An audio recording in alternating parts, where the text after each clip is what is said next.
Stop!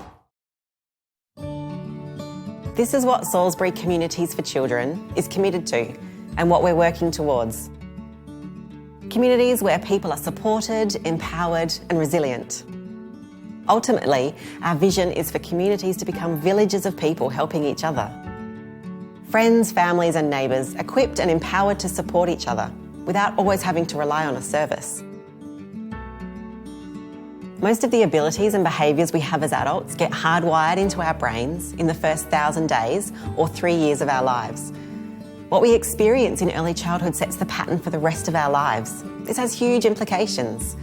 If we want to see transformation in communities at risk, it's so important that parents get all the support they possibly can in the first 3 years of their children's lives.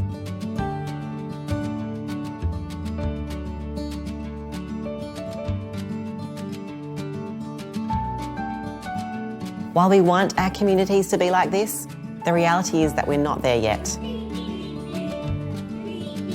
In 2005, the federal government recognised 5 suburbs in the Salisbury area as among 52 disadvantaged communities in Australia, and they supported C4C with funding to address the needs.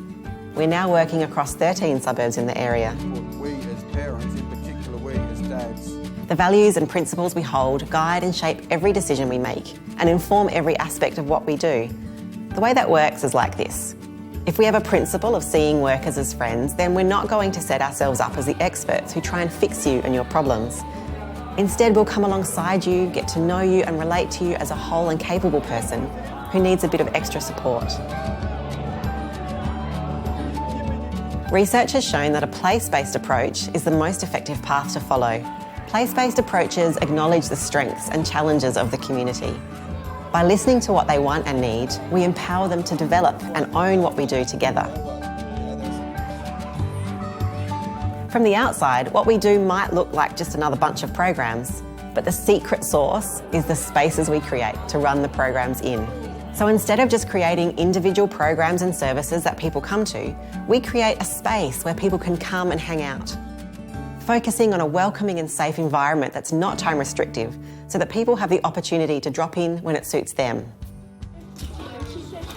So I've grown up with family, but everyone's passed away, and I grew up with a sense of community and family, which my children now don't have.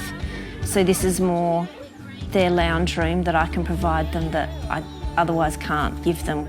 This creates a relaxed and trusting environment where people can sit and talk and relate to each other, peer-to-peer and individuals to volunteers or staff.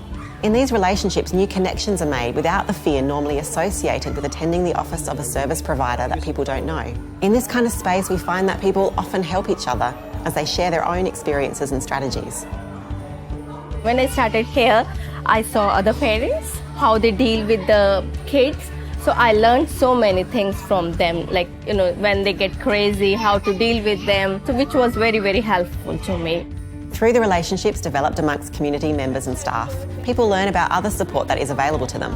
So the challenge of going from one service to another with a new set of strangers and having to develop trust all over again is minimised through the relationships already developed.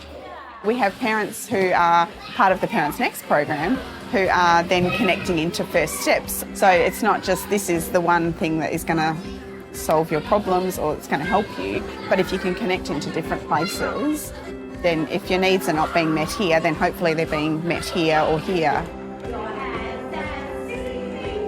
We can make a greater impact when we work closely with other services and integrate them together. We bring services to the people in the spaces we create where they feel safe. In this way, we're able to connect people with the supports that they need when they may not even be aware of other services or able to seek them out. This closes the gap that people can often fall through. And we can connect them into other services and other local services. I heard someone describe it last week actually as a web. If they're, can be connected here but then connected into all these other areas as well, then got a greater support network. Finally, we believe the effectiveness of all of this comes down to having the right people. Staff who hold our values and who believe in the vision of what we are working towards. People who regard those we serve not as needy recipients, but as equal community members with their own unique qualities and strengths. We've got a lot of volunteers. Some of them here are actually parents that have had their children through the program, and then they obviously believe in it and have loved it so much that when their children have gone off to school, they've come back to volunteer, which speaks volumes about how the program actually works and how encouraging and what a great environment it is for people. We really believe in the holistic work of the Salvation Army. So everything from physical health, mental health, emotional health, spiritual health. So it's a good fit for us because we believe in the integrated model. And if we can support people not just spiritually but in other ways, then we think it's really beneficial for them and their well-being. Oh, sleepy heads. While everything we've talked about so far is real and transforming lives and communities, doesn't mean much outside of that community without the research to back it up. We think it's critical to know where we've started from and how far we've come. And we believe in having measurable data that affirms the personal stories. So before we actually started any C4C programs or hubs in the area, we had a look at what services were already here so that we could properly compare what was happening in our group and what was happening in other areas. UniSA had a look at our group of suburbs and had a look at child vulnerability levels and the general health of children and families in the area. And then they found a comparison group of suburbs that were really similar on levels of child vulnerability and that general overall health of children and families. And then they compared them again after a few years of us being here, and we were able to see that Salisbury Communities for Children actually had made quite a positive impact in comparison to those similar suburbs. We're hearing from parents that they're noticing positive changes in their children, that they're noticing they've got better relationships with their children, kids are more confident and ready for school. And then when we look at the actual data, we can see the exact same trends happening there as well. We continue to learn from what others are doing around the world, and we bring that learning into our own specific context. And because we know that early childhood is the most valuable time to invest in a person's life, we want to learn from those who make that investment. We're also contributing to the conversation through conferences and the resources we publish.